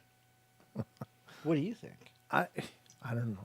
Here's the thing. What bothers me the most is I consider the fact that the aliens, I assume that they're more advanced than us, and I assume that advancement means also that they are maybe developmentally advanced, not just technologically, but in their humanity, so to speak. I don't mean that they're necessarily human beings as we understand it, but they're more advanced, so they have a more developed view of individuals and possibly freedoms, liberties, whatever. And they should know that our politicians are a bunch of circus clowns, so why let them be in charge of anything? I mean, they gotta know how screwed up that mess is. If they just watch any of the current events going on, you'll see how duplicitous and underhanded. Yep. And if they're waiting for us to evolve, we're waiting on some kind of integrity in our ruling bodies, and there isn't any or very little, and there's less all the time. So, well, it also brings up the question, though: is it humanity or humans in general that aren't ready, right, or is it the governments that that's the what I'm governments saying. that are saying no, we're not going to allow it because we don't want to be overthrown? Here's my thing. I'm pretty much good with otherworldly overlords at this point, because I'm so tired of how bad people have screwed this up and continue. Right. And the just I don't know. It's so dark and ugly. Yeah. I'm like, hey, let's some evolved species come over and just steer the ship now for a while. Yeah. Like Because- Jesus, take the wheel. Space Jesus, take the wheel. Space Jesus, Spirit Meat Jesus, whichever one wants. Just be Jesus, someone. Just be a Jesus and handle this, will you? Because we are, we're being, controlled by, and I don't know. I don't want to be all. No, I agree. It's all control. It's a control issue. It is, and Absolutely. unfortunately, it seems like we're so far away from evolving, So far and it feels like we're away going from- backwards. Yes. That's the Devolving. problem. Yeah, it's like we're devolving because we have some groups that just seem hell bent at creating division and hell bent at creating strife and Right. creating anger and resentment and causing us to be, so Divergent. yeah, exactly. And it's just it breaks my heart because, and to look and to see that even quote unquote intelligent people Right. don't see the circus for the the animals. Right. They don't see the circus for the tents, that there's all these clowns running around, and they buy it hook, line, and sinker, and it's, People wonder why I hate clowns. But I'm not trying to get real editorial here, but I sometimes, honest to God, think I kind of wish that the motherships would appear in the sky, just because it seems like we need a reset. But I don't mean that we need any kind of horrible wars or anything like that. But we just need to just start over because, man, things are screwed up right now. And it's just to hire something, a higher consciousness or somebody a higher... to go, you guys are doing it wrong, and it won't be like, well, no, I watched CNN and they didn't say that at all. Oh, It won't be like that. It'll be like, oh, that's the mothership saying we got this wrong. Maybe we got it wrong. If like they would come in as some kind of authority and say, you guys are a mess. We're going to help you out here. I don't know. And that supposedly was offered back in 53, 54 I with know. But again, Riyadh treaties. they relied on politicians. That's true. They can't put politicians in charge of our global development because they have to know how duplicitous and horrible those people are. Yeah. They have to. If they're evolved and these advanced species, they got to be able to understand lies and understand deceit, understand greed and power and how it's so corrupted. They have to understand that because the average people are wonderful in this world. You go anywhere and people are awesome. It's just some have been drinking Kool-Aid and others have been, are deep in denial. And, people are just confused because right now truth is the great casualty of 2020. Truth is, and has been getting worse and worse and worse. So, I mean, even, you can't even find the truth no matter where you look because everybody's got a spin on it. So I don't know what the hell's going on, but I just know that we need someone to come in and go, nope, okay, this is done. The circus is going to stop. And that's hearkening back to a lot of discussions that have gone on through the decades. Is are there, are aliens waiting for us to evolve, or are they going to wait for us to, get ready for the, the pushing of the button, for us to, actively, nuke ourselves, right? And then, pull us out right before, the doomsday clock hits 12, Yeah. And we're only 3 minutes away from midnight. 3 minutes to midnight. Sorry. So, and actually I think we're less now, but the point is, that's the discussion that's been going on forever, and it just is unfortunate. I know it's such a mess. We got a caller, so let's see who's calling. Let's see who's on the horn here. This is area code 858. You're on the air. Hey, what's up, Brent? I thought that was you, Lewis. How you doing, brother? Hey, good. I heard you guys are talking about the Galactic Federation thing deal. Oh, sure. Yeah. Don mentioned that in the article there. Yeah. Wasn't it you mentioned the Galactic Federation? Right, the Galactic Federation. Yep. What's on your mind, brother? Yeah. Well, if they're actually waiting for the people to spiritually evolve. Yeah. But what does that mean? What does that look like? See, that's the thing is nobody knows. Nobody has a clear view of what that evolution looks like because there's so much spiritual and misinformation and power going through those different religions or those different things. What exactly does spiritual evolution look like, or what does it sound like? There's a lot of lip service, as I've said, we've heard about it for decades and decades. So what is spiritual awakening as opposed to just awakening as a species? According to the New Age movement, so I used to be part of it, and they're actually trying to get everyone to advance, like unlock the 12 strands of DNA in order to bring in this golden dawn or this golden age. That's when the aliens come in. Yeah, that could or the be. star seeds, Yep. Well, there's talk of these special people that are here that are the star seeds, and they're supposed to help bring us there. I mean, I'm all for it, brother. I'm ready to get all those woke up and to see where does this train go. It just seems really frustrating because we don't ever seem to be getting anywhere lately. We're just seems like we're going backwards. Yeah, the only problem is I'm not sure which side of these guys the president is actually signing a deal with. Either they're going with the wrong side, the bad guys. Right. Yeah. They're not the. That's another the reptilians, Right. That's the other part of it. I don't. Yeah. I agree. Yeah, that's what I don't know for a fact. Either it's the Pleiadian side, which is led by Astar Sharon. Well, he's not. Yeah. He's not a good one anymore. Yeah, it's hard to know, right? Because there's a lot of deception in that whole thing too. Are we talking to the Nordics? Are we talking to the Greys? Are we the Zeta Reticuli, the reptilians, the draconians? Draconians. Yeah. Well, I mean, and do we know that that's who we're talking to? We don't even know if they're pulling the wool over our eyes. Yeah. It's troublesome, isn't it? Well, what is the truth, right, Lewis? It is troublesome. Yeah, that's what I wonder. Right. So how you been? You been good? Yeah, I'm there. Okay. I mean, I don't get those alien abduction dreams any as much. Well, that's good. Good. Maybe they're done with it. Yeah. Maybe they got all the lessons They're they done. learned. Right? They're done with me though. Yeah. Well, good. I'm glad because those are kind of disruptive to your life. So that's wonderful, brother. You sound good. Yeah, I've actually dreamed about being on the spaceship a few times in a Federation. Oh, what? Tell us about I'm that. one of the commanders.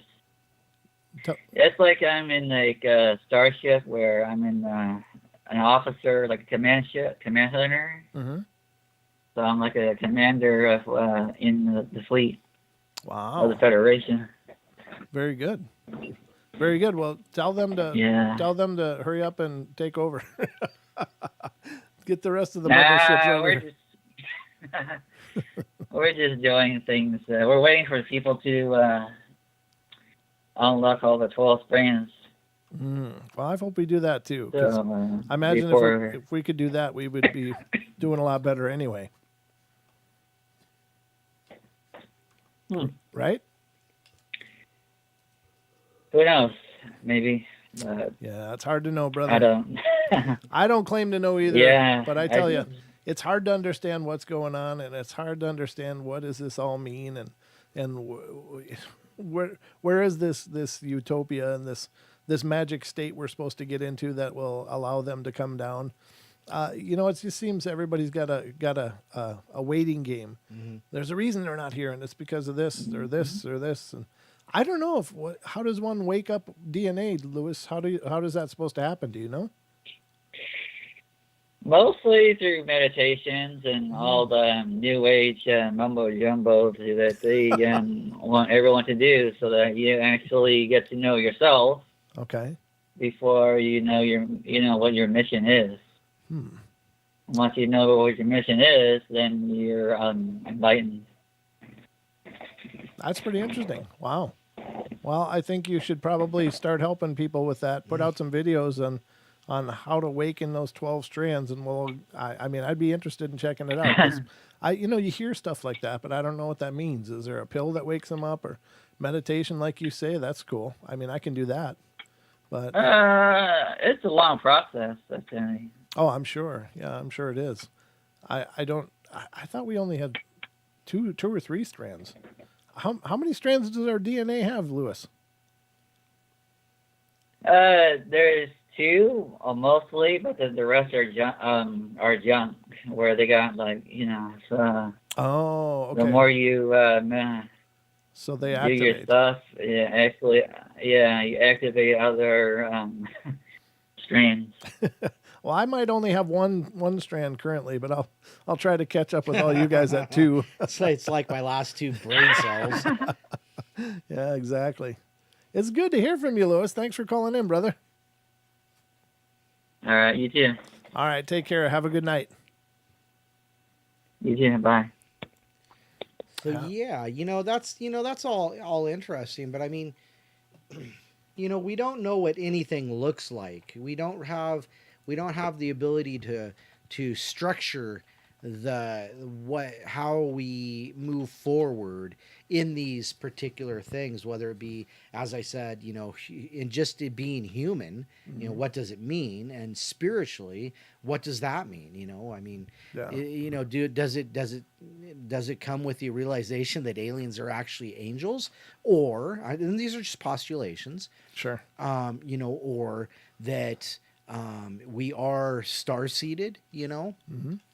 So it just brings up all these ideas of what does it look like and how can we get there. Yes, talking about awakening and things like that. Yes, we're becoming politically awakened as a nation, as a world. Right. One way or the other. It's going to blow up or it's not. One or the other. Mm-hmm. But then think about it. In the spiritual sense. How do we become awakened that way? And so that's for everybody to figure out on their own, but honestly it's just a matter of realizing that we just need to get along.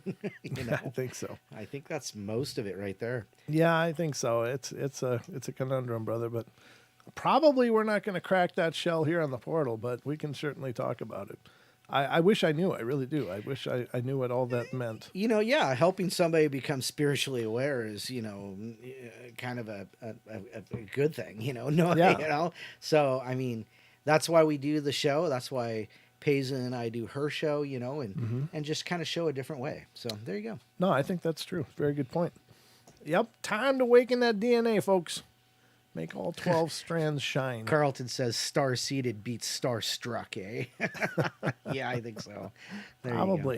Probably. All right, so we got more to go through here tonight. Got some creature stuff. First thing I wanted to cover, I was just talking about the Jeremy Wade stuff before. Yeah. And I just found this story from unexplained-mysteries.com. Okay. My monster catfish story, Don. We're going to get into some more creature stuff here. This has to do with monster catfish. I have no idea what this is, but I saw it and went, ooh, I want to read this because we were just talking about... Isn't like most of the fish that he finds, the river monsters, aren't they mostly like these giant catfish? That's what I'm saying. Yeah. It's like they all seem to be catfish, the Right. ones that are eating people. Yeah. It's, people are disappearing. They were down washing their clothes in the river, and boom, they were gone. And then he pulls up this lunker catfish about the size of a car. It's like, oh, well, that's where they went, and what would you do? The fish, they open their mouth really fast and sucks everything in. Well, yeah, I mean, once you're in there, what are you going to do? You're going to drown. That's what you're going to do. Help. Yep, that's about it. You can. Yeah. Right. It's just going to get ugly. But anyway, my monster catfish story. This is, again, from unexplained-mysteries.com. And let's see what it says. It says... this is my monster catfish story that occurred in the summer of 1995. I was on the old Lake Dallas Dam near Little Elm, Texas, and there's a severe drought that summer back before September 11th, and the new laws that followed, well, you could walk the dam. Lake Dallas is an old lake filled in 1927, and I believe that fed by the Trinity River. Me and my dad always went out and treasure hunted old bottles, Indian artifacts, fossils, anything interesting, really. The lake was down drastically that summer, exposing the dam all the way to right at the lake floor. And we've been told stories by old-timers that in the early days of the lake, this was the area people from Dallas would congregate in their boats regularly to fish, drink, just have fun. So we went out looking for anything old and interesting that we might find exposed by the drought. We went out one day, and it was quite a treasure hunt. We found 1930s soda bottles by the dozens, some still unopened, old lure, more old anchors, and then we could carry, and even a 1914 boat motor in surprisingly good condition.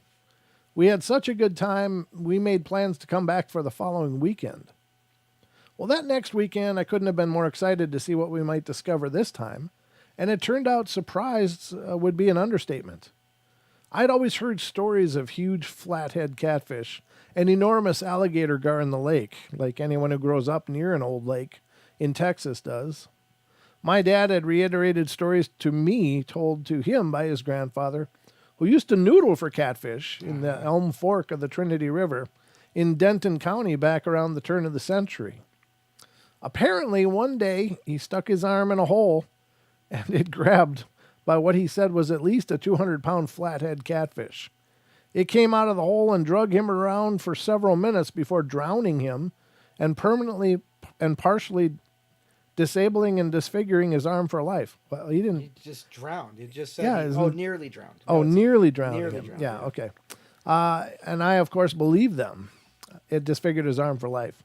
And I, of course, believed them. But as far separated as I was, they might as well have been old ghost stories. Yeah. Back to this summer weekend, we parked near the dam and started walking the top down for anything interesting.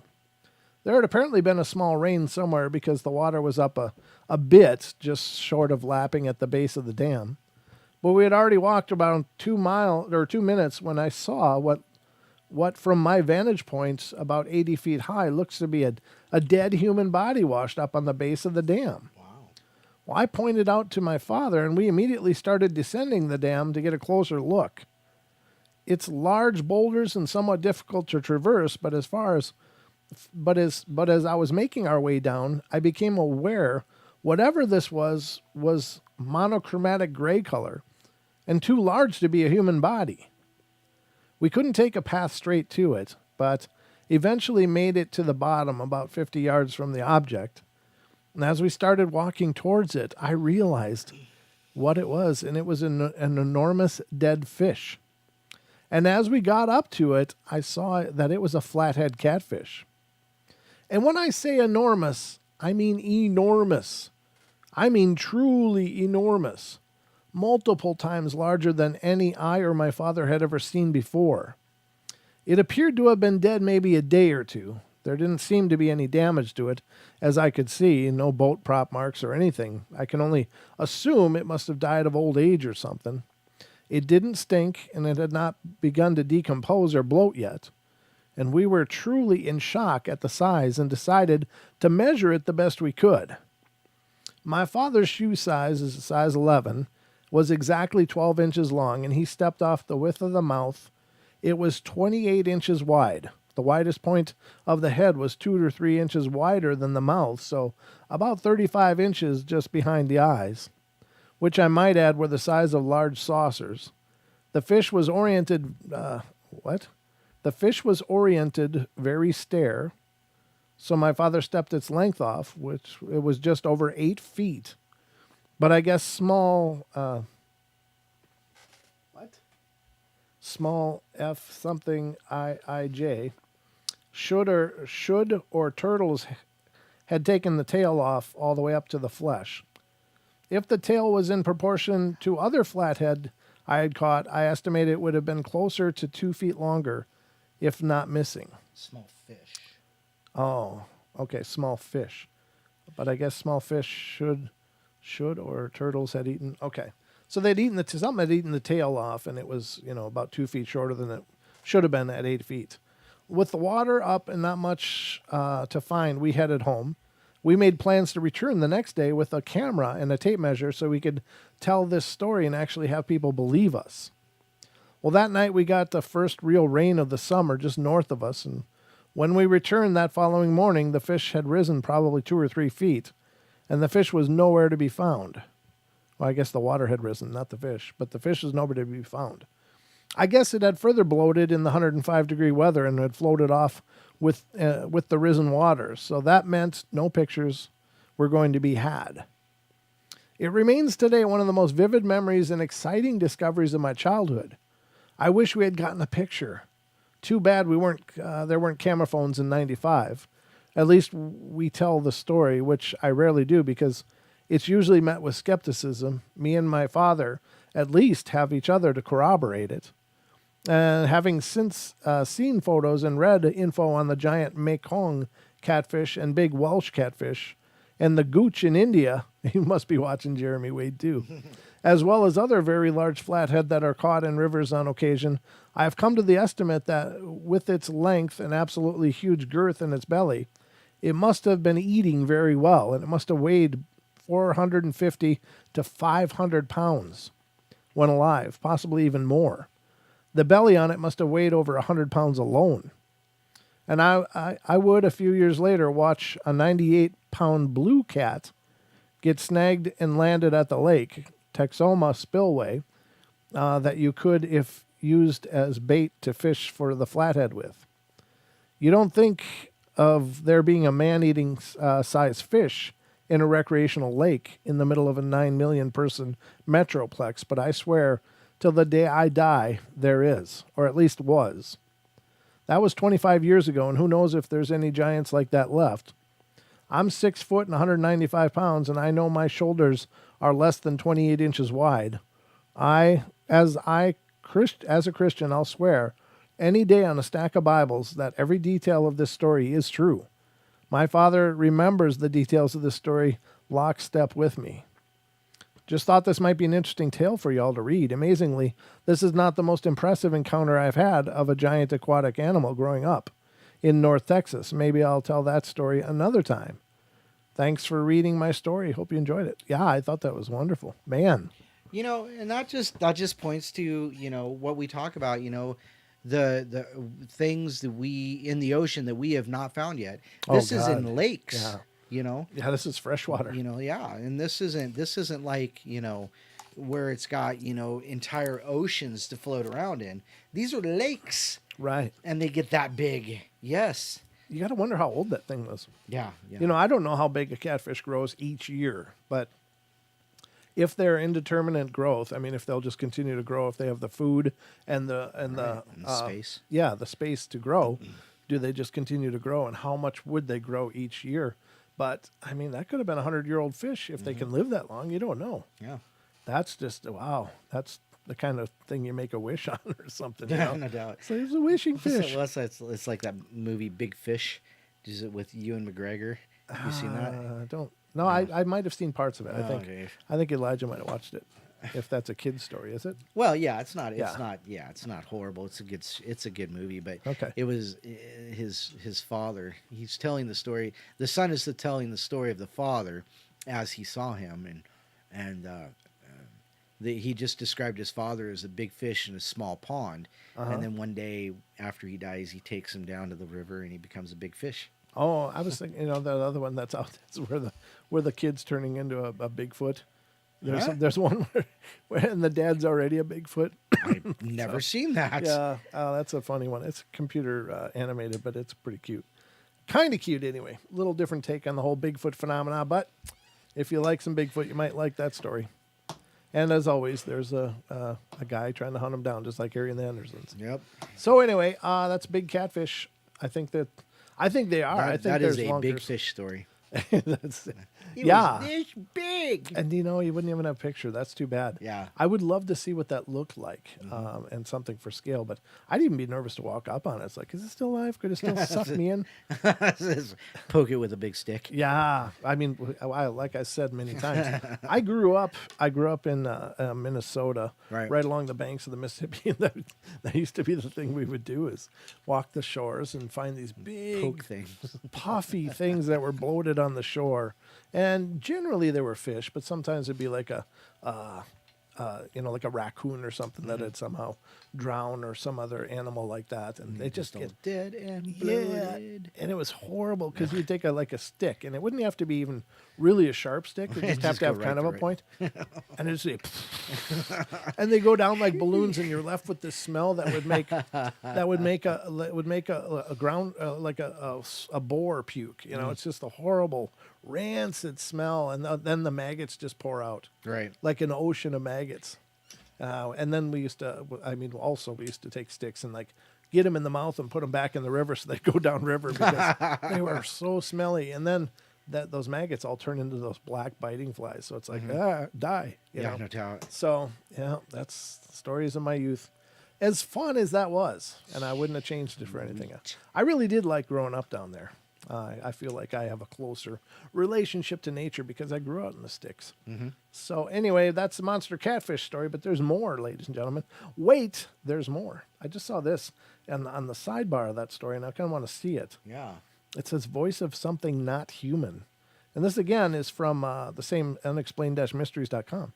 Now, it's a redacted file. Oh, that's the person. Is named redacted file. I just want to make sure it's not too really, big, yeah. not too long. I don't know what we got for time here. Minutes.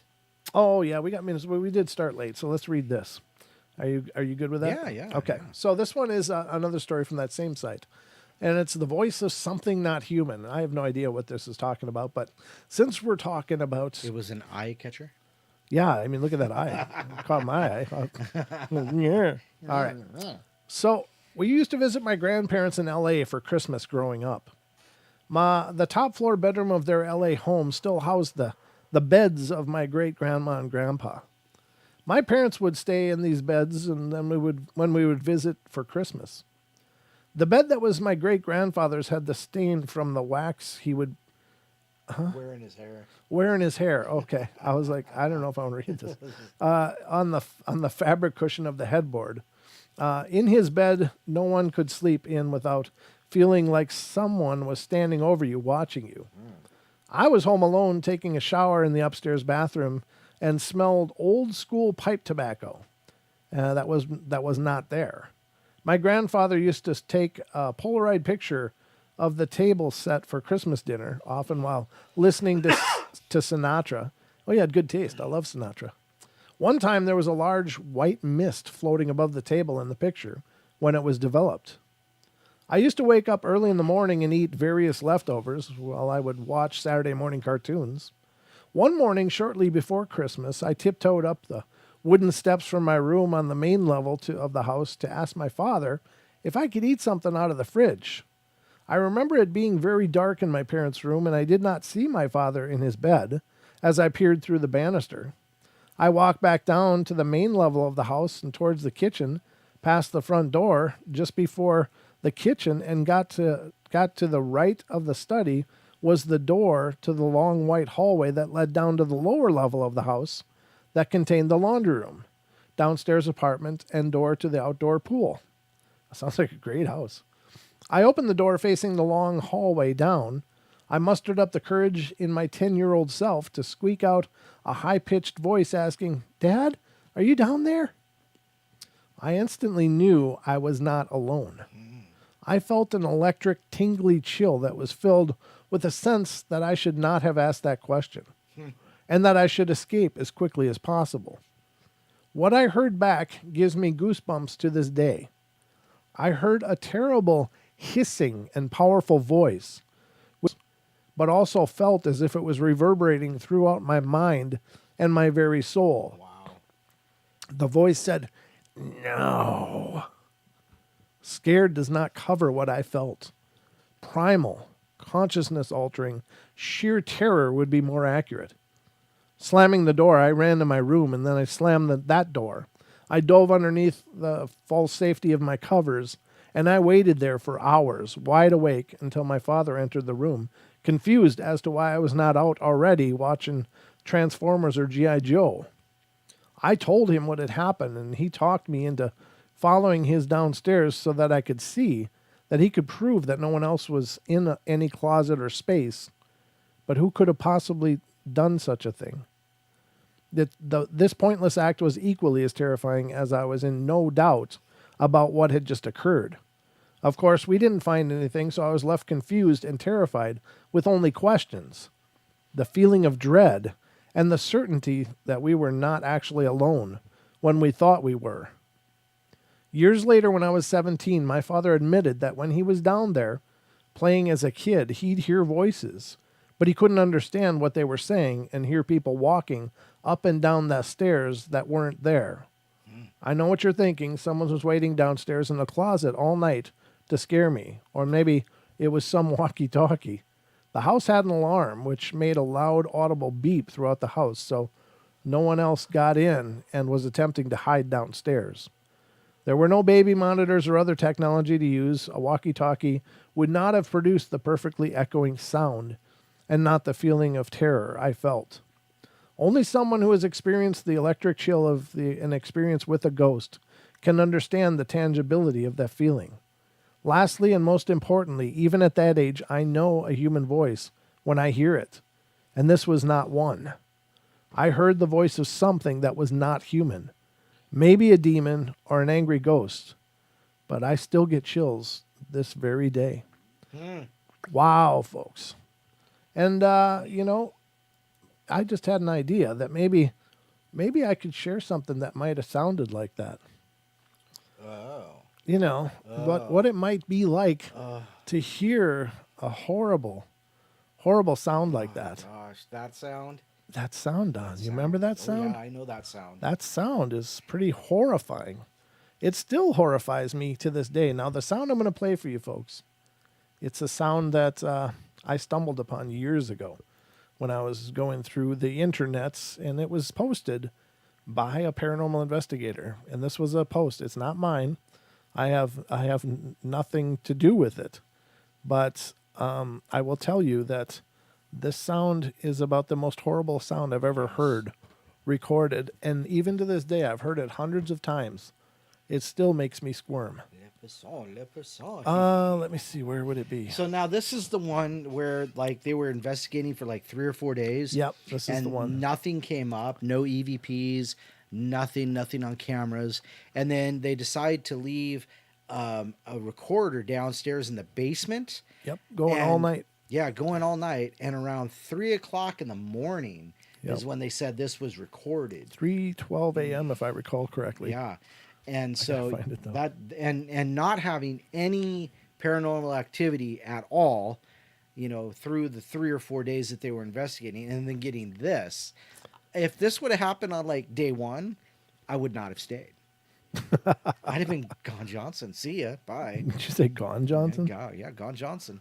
Oh, yeah. I got to see if I can find it here first because it's tucked in one of these folders. I haven't dug it up One of forever. those 100,000 folders. Yeah, I've got so many of them, but I think it's in this one somewhere. It'd be nice if you remembered the name of the file. You could just search for it. Yeah, it would be. That'd probably help, wouldn't it? Here it is. Oh, okay. All Here we right, go. folks, you're about to hear a horrible noise. Just be warned. It's a loud noise. Also be warned, if you don't want to hear a horrible noise that you won't be able to forget, you can just turn your volume all the way down, and Just I'll mute it, yeah. I'll wave at We'll the give you camera. the high sign. We'll give you a sign when we're all done playing it. So that's it. You've been warned. This is by far the most horrifying sound I've ever heard outside of the growling when I was 14. But this is apparently a demon scream. So here you go. I think I launched it. Did I launch it? No. Let me try again. Here we go. There it is. Yep. Here it comes, folks.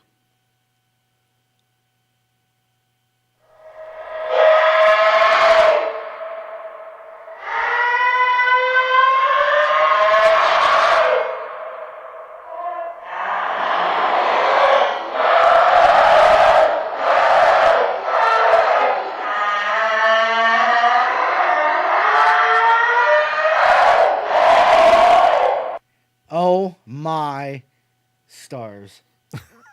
That is the creepy. Oh, by the way, here's the thumbs up. We're good now. Turn that Yep, volume back we up. played it. Okay. Oh my That's- God. So isn't that's just terrifying.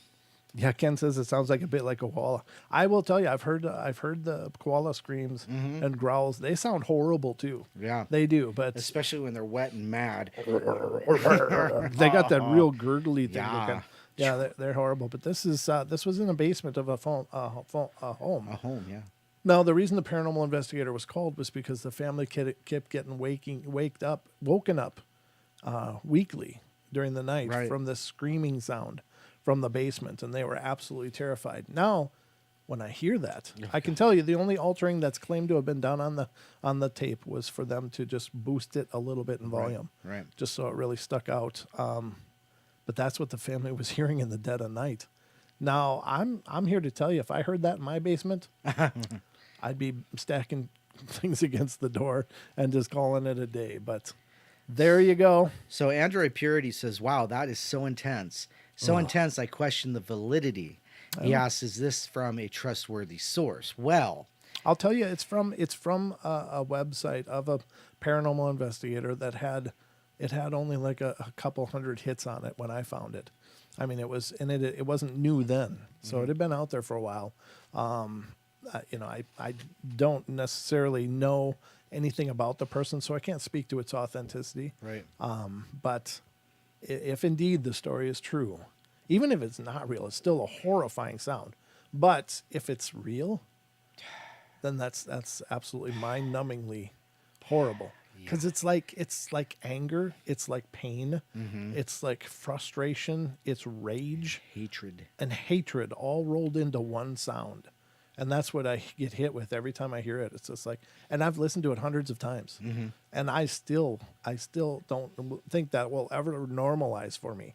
Like I'll just be able to listen to that and go, oh yeah, that's a weird Yeah, sound. yeah, okay. I'm Yeah, just whatever. every time I hear it, I'm just like, oh, But anyway, folks, there you go. There it is. A little multimedia piece for you at the very end. So that's all the time we got for tonight. But thank you all for being here for our journey. We hope you have had a wonderful day and had a wonderful time with us. I guess, Don, do you have anything in closing? No, just don't forget until midnight on December 24th, you can use Xmas 2020 in our Teespring store and get 20% off your Paranormal Portal gear. There you go, folks.